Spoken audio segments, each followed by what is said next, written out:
Hi, I'm Travis Alabanza. I'm a performance artist and theatre maker based in the UK. And for the last 6 years, I've been making work that archives what it means to be gender non-conforming in this country. A burger was thrown at me in broad daylight in April 2016 on Waterloo Bridge while someone yelled the word tranny. I think over 100 people saw, and I know that no one did anything. If I become obsessed with the burger, understand how it works, how it flies, how it smells, how it lands, then maybe I could have some agency over it. Maybe I could feel like I was once in control. Imagine that burger now. Go on, imagine it in front of you, the most typical burger you can see, the emoji, the archetype, the original, the real burger, the burger bun, a piece of dough. You know, a piece of dough is just a piece of dough until you figure out it is supposed to be part of the burger to make the bun. Then there are many things you must do to make it right, make it work.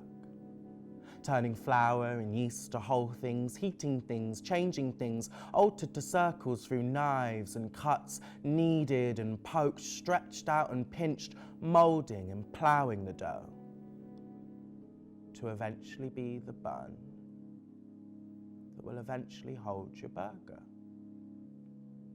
The burger bun must be round, top heavy, bottom light, one bigger than the other, always one bigger than the other, big holding small in place, top to bottom. We're not aiming for equal. Now imagine that burger now. Go on, imagine it in front of you, the most typical burger you can see, the emoji, the archetype, the original, the real burger.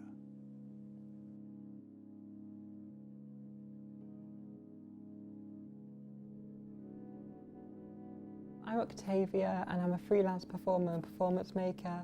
I'm the artistic director of my own queer feminist theatre company, Category Peach. I work at Curve Theatre as an assistant practitioner where I help run young acting classes, and I'm also chair of the youth board at Nottingham Playhouse. My name's CHIYO. I'm a performance artist, a drag king, a dancer, a stripper, sex worker, a professional hustler. I work in theatre spaces, in club nights, in festivals, in dirty, smutty pub basements. You'll catch me anywhere.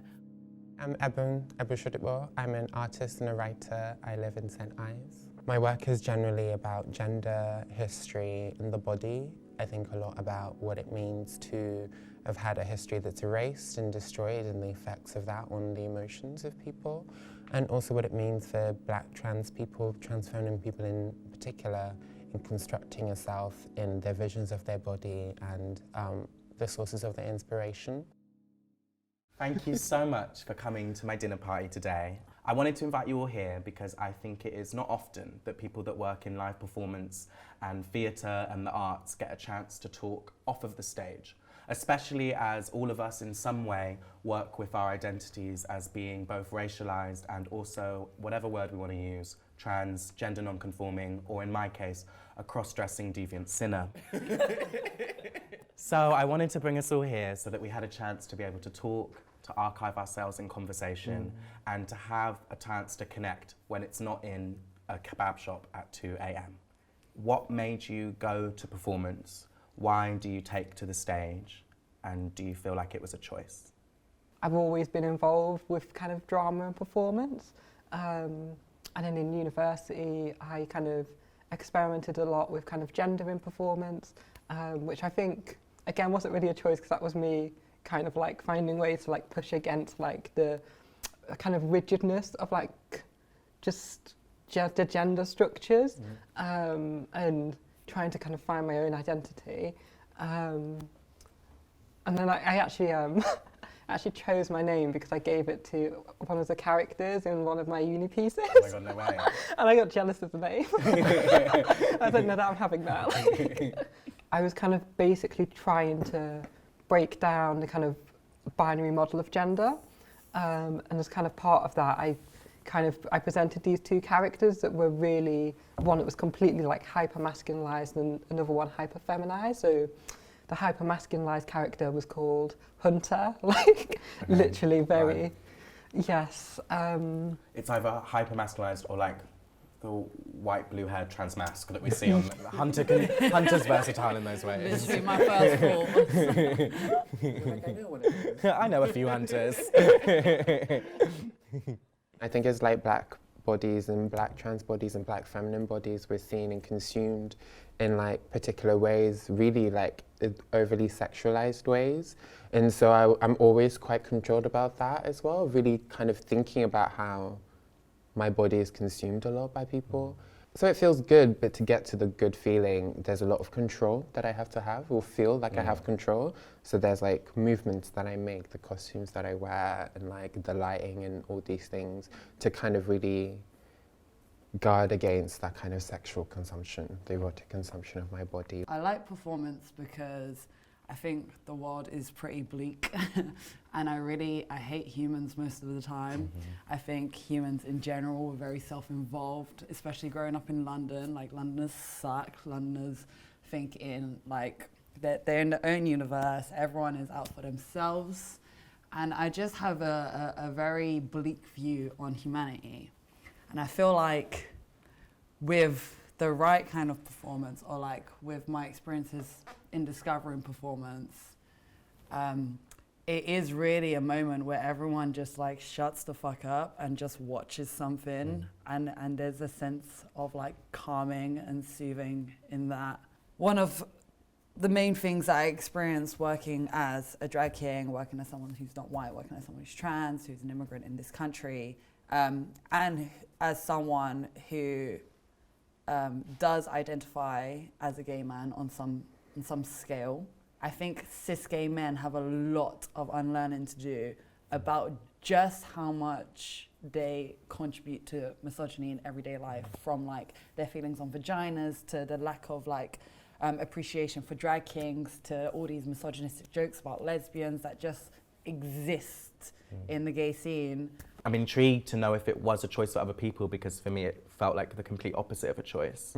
Because I think that I'm performing every day when I go outside. Something happens in British culture, and I do think it's different in different cultures, but I do think something happens in England where, like, you know, everyone is, part of the national identity here, I think, is to be miserable.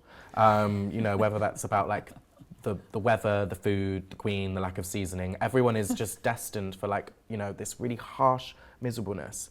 But you bring like people to the Panto, right, which was the only kind of shows I went to when I was younger, and suddenly people that are so stern-faced are like laughing, are cheering, are speaking out of turn, all these things that British people don't do. And I was quite obsessed with what it meant that the stage could change people's, the things that they thought were ingrained within them could change. And so I think that's why I use performance to figure out how people can be honest, right? So rather than coming on the stage to pretend, I'm interested in how we can go use the stage or things that feel performance-like to actually be more honest than we are out of the room.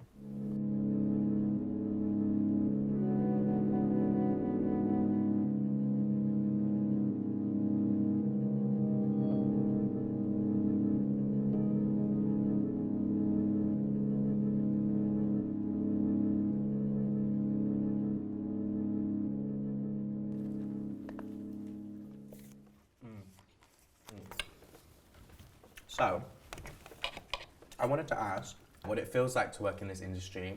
Do you feel held? Does it feel like an industry that's safe for people like you, or respects people like you? There's one job where they refused to pay my travel, even though they were paying travel of other people. And I just kind of felt like, well, I don't want to be like one of the black trans women that have died. I don't want to die as well. So I feel like I need to get, you know, I can't just walk home, which I don't think is a big request. If you want me to enrich your project, then you better make sure that you've got the safety things in place for me to be able to do that and to be able to get there and come back safely. in the same way that we're being used for the clout, it's like I do feel a lot of the time very like tokenized, and like I'm here, like people don't know about me or my work or my practice before they invite me to come do something sometimes. And so they'll ask me to do like random stuff and I'm like, why am I here, you know? And like, you're not supported or people don't really get what you do or why you're there, and you're like, but you've chosen me for a particular reason, why is that? And then the only reason I can land on is because I'm like a black trans person, and that gives them all these things and like ticks their boxes so they can get funding for whatever. And then the support in like, who can I speak to, like how safe is it here, like where can I go, or like where do I avoid is like also important. They don't know because they don't do any of this work, because they don't think about it, like we just said, they don't quite understand. Drag in itself hasn't become like a serious career for a lot of people until like recent years. The industry of drag, the whole thing revolves around one TV show, which is like an anomaly in industries. It's almost as if it's money first and then everything else comes second. So this is, when I got into quote unquote this industry, I fell in love as a queer person who saw other queers on TV, and at the time I wasn't thinking about who's assumed female at birth or assumed male at birth or what type of drag people are doing. I'm just like, camp queers on the telly, like let's go. If like Michael Brown wasn't murdered, would I be here? Or like if George Floyd hadn't died, hadn't been murdered, would I be working here? You know, that kind of stuff. Like it's, I feel a lot of the time my career is like built on like white guilt, and also like the death of like brothers and sisters and things like that. And so that's also got its own kind of pain to work through as well. Like, what do you think the industry needs to do to support you as a creator, if we're taking into consideration being racialized and trans? What would it, like, what does that industry need to do? How can it get better? I feel there's so much responsibility on us to like have to set it up ourselves, and like you said, about kind of mainly working on black projects being black organised, because it's not being, and like I feel like you've got to meet us halfway, and at least like once sort of if we're starting stuff up, I think some of it's actually them taking the initiative rather than it constantly be us having to go apply for funding. If it's clearly important work that's going on in important spaces, I think organisations just need to literally just approach us. It does feel like we're in this different moment where we're all visible in ways that we haven't been able to be before. It doesn't really matter how much you're seen if it doesn't come with any structural support. Actually, it leads to more danger, more turbulence, more varied emotions, right? Visibility isn't a stable project, right? Because you have experienced extreme highs of being seen and then extreme lows of like none of your conditions actually changing. And so I think the future is where we learn as a community the shortfalls of visibility and how to like actually invest structurally in our future. And that comes down even to like the apps that we use. Sorry to get all like techie or whatever, but like even just like the fact all our work is on Instagram, they censor like particular bodies that like are in our community. Like all these things are like, we're basically experiencing what it means to like get thrown into somewhere that's like structures are actually built to like destroy us. And so now we're feeling that hangover period. So I hope what's next is like leaving those structures and building our own. How are you? We're good. We're good. I know I'm asking like. I hate people. So everyone, did you enjoy your burgers? Yeah, It was amazing. So good, thank you. Does anyone have a sweet tooth? Yes. Yeah. Well, funny you should say that, because just for our dinner today, we have had hand-delivered, walked across the ocean by foot, an Australian delicacy that is quite rare to get. We have Tim Tams. Oh my God. Yeah, wow. Yum. Yeah, exactly. Thinking of dreams and going beyond this dinner, I want to know, we've spoken a lot about where we're at in the present, but I want to know that if in 10 years, you as an artist are surrounded with time, resources, support, health, friends, family, all the things that you like need to be like a whole person and working in the arts, what is the thing that you're doing or making? What does it look like? I love this idea of kind of building this kind of what a queer royal family would look like, and kind of almost this kind of event where the audience are coming in and meeting them, and almost in some ways having a commentary on the British monarchy, but also kind of coming from kind of ballroom culture as well. I don't feel like I need to make work for white people or with white people. Like, that's already being done, or for, you know, straight work. I don't think I've ever done a project where there's not been anything unqueer in it. I think what I'd want to do is I would want to dedicate time to making more work on intergenerational trauma. I think it'd be so interesting to just like look at the parallels of misogyny like through a generation, where you change the continent, you change the time, you change the age, and yet there's so much that is similar. There needs to be a platform in this industry, in my industry, where just everyone is platformed, like everyone is given a stage, everyone's given equal opportunities. I think drag is one of the only industries that I can think of where you are still allowed to discriminate based on body and expression and anatomy, and it breaches so many equality laws. Like in no other industry, or not many, can you turn around and be like, no, we can't platform you because of XYZ, because then it's just discrimination. But with drag, because we're hiding behind like what it means to be gay and what it means to be queer and makeup, these like nuances of discrimination are just allowed. One of the things I want to do, like when you were talking about like a platforming, and we've talked about networks, it's just like I would love to build just a network of like trans artists, so then we can just like make work with each other, platform each other, and just like create something sustainable and make sure that we all have resources to create our visions.